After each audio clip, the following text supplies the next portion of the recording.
terceira série. Vamos iniciar agora mais uma aula de filosofia.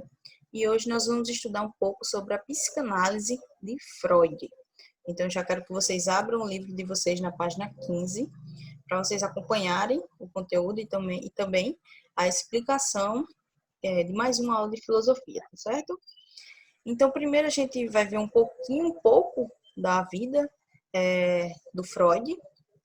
Ele foi um médico, neurologista e também um importante psicanalista austríaco. Foi considerado o pai da psicanálise, que influiu consideravelmente sobre a psicologia social contemporânea. Então, muito do que hoje nós vemos na psicologia tem indícios ou influência dos estudos de Freud. Ele foi um importante psicanalista, se não o primeiro, a dar início a esses estudos a respeito da mente humana, por isso que ele é tão importante para a psicologia. Então, Freud ele nasceu em Friburgo, na Morávia, então pertencente ao Império Austríaco, no dia 6 de maio de 1856. Durante 10 anos, Freud trabalhou sozinho no desenvolvimento da psicanálise. Só mais tarde é que outros cientistas, outros psicanalistas, se é que a gente pode falar assim, interessados na pesquisa de Freud, é que vão se juntar a ele, e a partir daí vai começar a existir diversos congressos de psicanálise. Alguns até vão tentar, de alguma forma, excluir Freud, tentar diminuir o seu estudo a respeito da mente humana. Mas, em 1923, ele já estava doente. Freud passou por uma cirurgia para retirar um tumor no palato, passou a ter dificuldades para falar, sentia dores e desconforto, e seus últimos anos de vida coincidiram com a expansão do nazismo na Europa.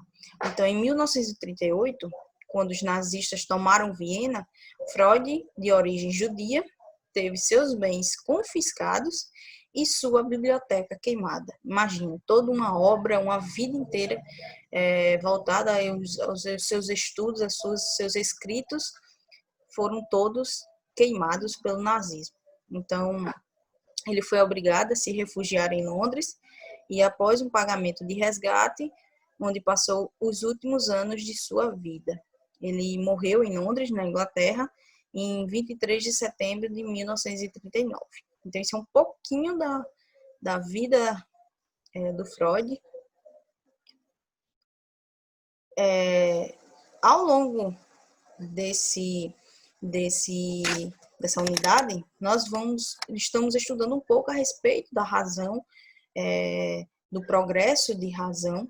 Então, como já foi visto, um dos principais problemas abordados pela filosofia contemporânea é a crise da concepção moderna de razão. Então, essa crise ela teve início no século XIX e foi reforçada no século XX. Então, com base nas descobertas da psicanálise, corrente de pensamento tanto ligada à filosofia quanto à psicologia, ela foi inaugurada pelo tcheco Freud e conquistou inúmeros seguidores, entre os quais se destacaram o suíço Karl e o francês Jacques Lacan. Então, Freud ele era um médico, como eu falei para vocês, se dedicava ao tratamento de doenças mentais. Inclusive, foi a partir da observação dos seus pacientes que ele vai desenvolver um dos principais estudos a respeito da psique humana. Então, ele buscava não só entender como funcionava a mente humana, como desenvolvia, como o que ocorria na psique humana, mas também tentar, de alguma forma, encontrar a cura para os seus pacientes. Então, logo, suas pesquisas sobre a consciência, ela tinha um objetivo de descobrir as causas, mas também a cura dos sintomas de perturbação psíquica manifestados por seus pacientes. Então, durante na obra dele, nessa busca de tentar encontrar essa cura para esses distúrbios, Freud ele vai identificar 3 elementos formadores do nosso psique humano. psiquismo humano, que é o id, o ego e o superego, que vocês vão ver mais na frente. Primeiro, a gente precisa entender o que corresponde à psique ou mente, segundo a visão de Freud. Então, para Freud, a psique ela tem a principal finalidade de recuperar ou chegar a um certo nível de equilíbrio interno, que proporciona a diminuição dos desprazeres e maximize o prazer. Então, isso ocorre por meio da relação estabelecida entre esses três elementos que eu falei para vocês, o id, o ego e o superego. Então, a gente vai entender como cada um desses elementos ele funciona na nossa psique. Então, primeiro, o id, o primeiro elemento formador do nosso psiquismo humano, a nossa estrutura original, ela é formada de forma desorganizada, em meio a um espaço, um espaço mesmo caótico, ou seja, o inconsciente. Então, o id, ele corresponde a essa parte da nossa mente, conhecida também como o nosso inconsciente. Um espaço na nossa mente onde fica armazenado tudo o que é conflituoso, de certa forma, lutando para se libertar. Então, os instintos selvagens, os nossos desejos, as proibições, tudo isso faz parte do id, esse primeiro elemento que forma a nossa psique humana. Então, é também no id que as pulsões, elas são carregadas, ou seja, essas pulsões, elas são uma espécie de estímulo ou uma espécie de tendência que a nossa mente carrega conosco. Então, lá, nesse espaço, no id, não existe limites. Ele não conhece, na verdade, o significado de limites. Se a gente fosse atribuir essa parte, esse elemento a algo, a gente poderia atribuir a uma criança que não conhece os seus limites, uma criança mimada que gosta de tudo e a todo momento, na hora que ela quer, da forma que ela quer.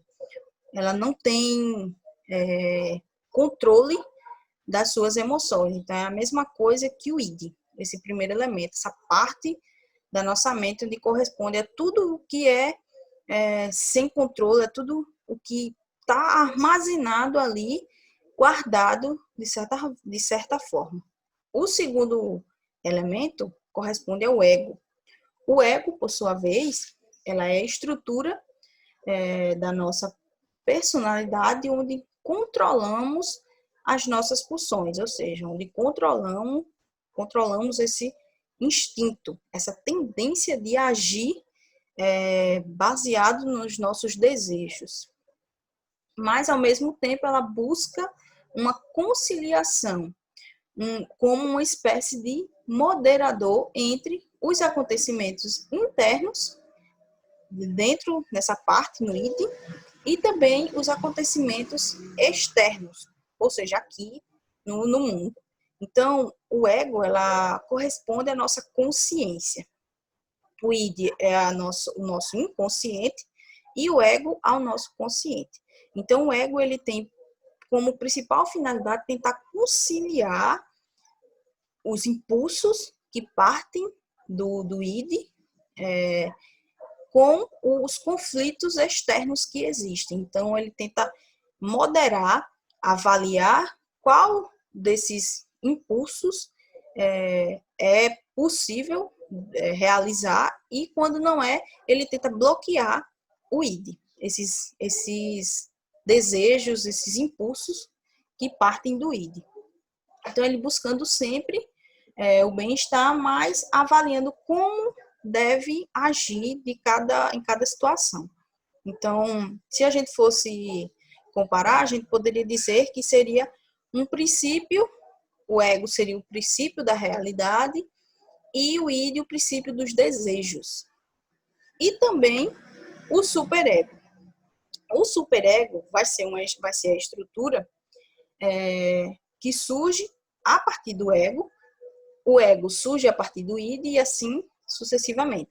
Porque no pensamento de Freud, a nossa consciência, o nosso psique, ele é formado de continuidades e nunca descontinuidades. Então, por isso que um vai se originando a partir do outro. Então, o superego é a estrutura que surge a partir do ego e busca ser uma espécie de juízo do ego e também do id. E é aqui que se localizam os códigos de conduta social, as inibições e os nossos ideais. Ele age de forma a proibir ou limitar certas atitudes. Ele não se deixa influenciar pela busca do prazer do id e nem pelo ego, que nos é herdado a partir dos nossos pais. Ou seja, o superego é a estrutura, digamos, mais racional. Não sei, aliás, não vou utilizar esse termo, é melhor não utilizar esse termo, mas é a estrutura mais centrada, digamos assim, da nossa psique. Então, é o responsável por controlar tudo, todos os nossos impulsos, associado também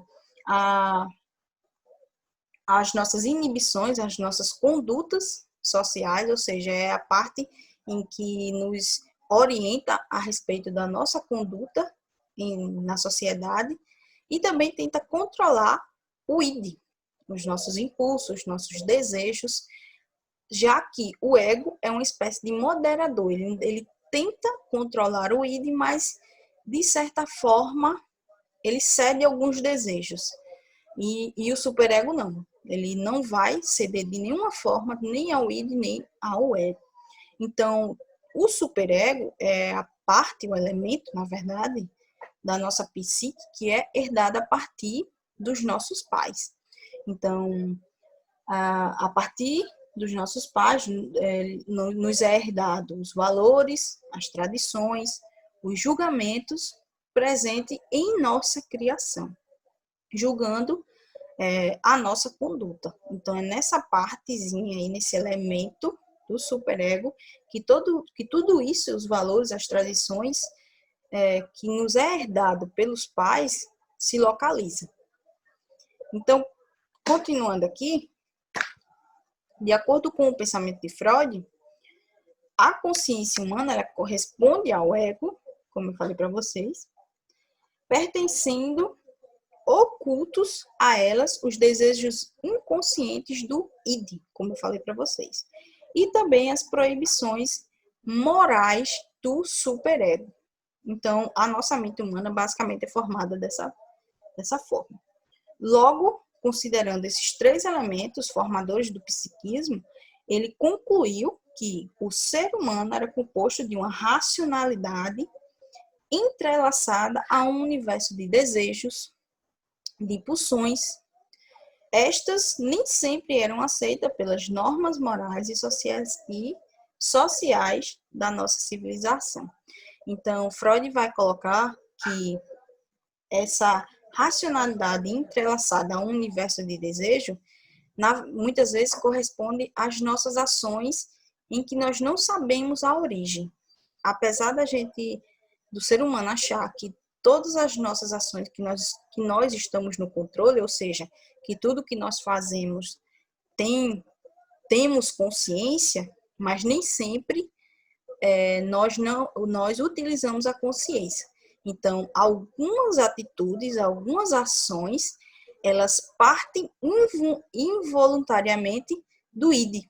Então, apesar de o id se manter de alguma forma aprisionado, todos esses impulsos serem de alguma forma aprisionados, chega algum momento da nossa vida em que ele consegue se libertar e aí age de acordo, age nas nossas ações no cotidiano. Então, muitas vezes a gente tem algum tipo de conduta, de ação que a gente não entende o porquê surgiu e surge a partir do id.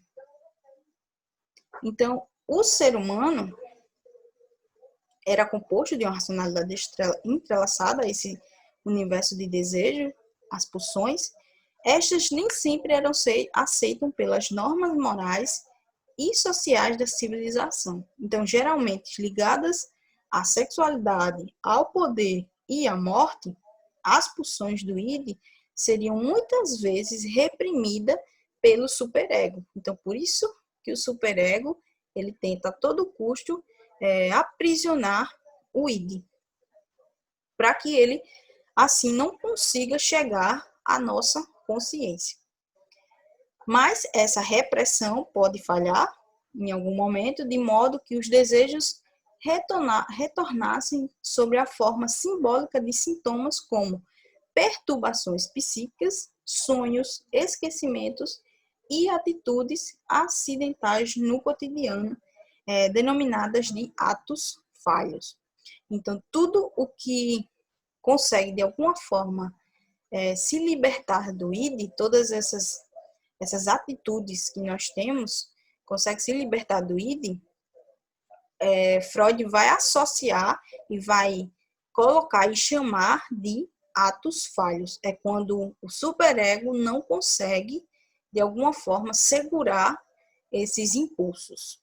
Então, sendo assim, a psicanálise freudiana, ela previa que o psicanalista ou o analista buscasse a fonte dos sintomas perturbadores apresentados por seus pacientes, os quais seriam causados pela repressão de certos desejos.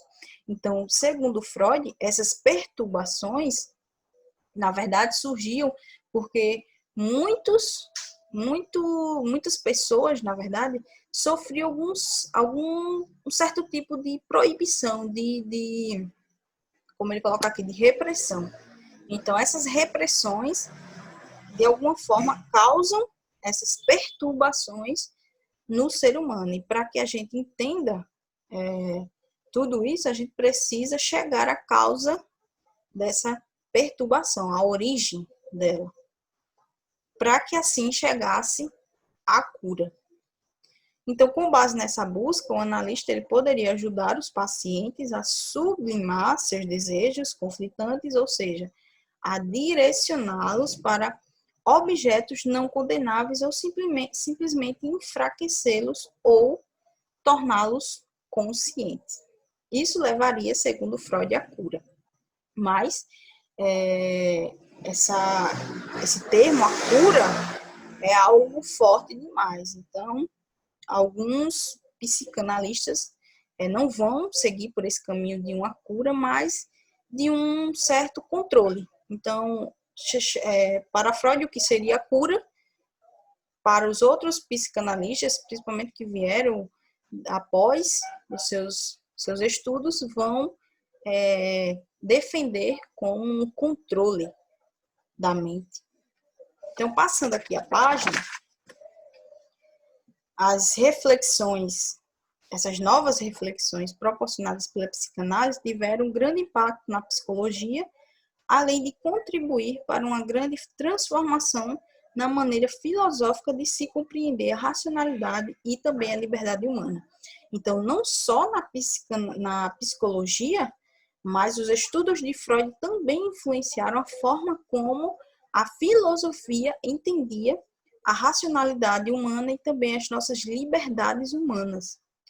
Nesse contexto, algumas descobertas freudianas foram tão avassaladoras quanto a da ideologia pelo marxismo, a qual haveria revelado a determinação de forças sociais ocultas sobre ações e os pensamentos dos indivíduos, como vocês já viram na aula sobre o materialismo histórico.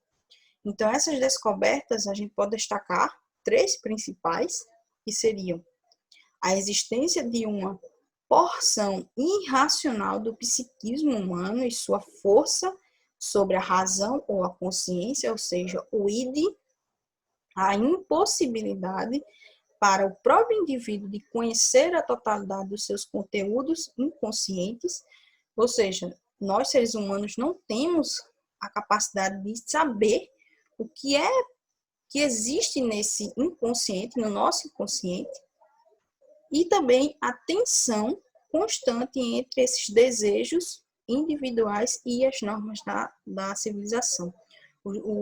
A tensão entre o id tentando se libertar, tentando colocar para fora todos esses instintos, todos esses impulsos, e o superego tentando a todo custo repreender, aprisionar o id. Então, essa tensão constante entre esses desejos e também as normas da civilização representadas pelo superego. Então, segundo Freud, a história da civilização era marcada pelo embate entre essas pulsões de vida, designadas como Eros, e as pulsões de morte, designadas como Thanatos. Então, essa foi uma pequena parte do pensamento de Freud a respeito da nossa mente, da mente humana. Freud vai desenvolveu, na verdade, diversos outros estudos a respeito. Essa é uma pequena parte. Eu espero que vocês tenham entendido. Alguma dúvida vocês podem me perguntar, deixem no chat, tá certo? Assistam a aula, leiam o conteúdo no livro de vocês. Tudo isso ajuda a entender melhor o conteúdo, tá certo? Então, por hoje a aula vai ficar por aqui. Espero que vocês estejam todos bem, tenham um bom dia e até a próxima aula. Até mais.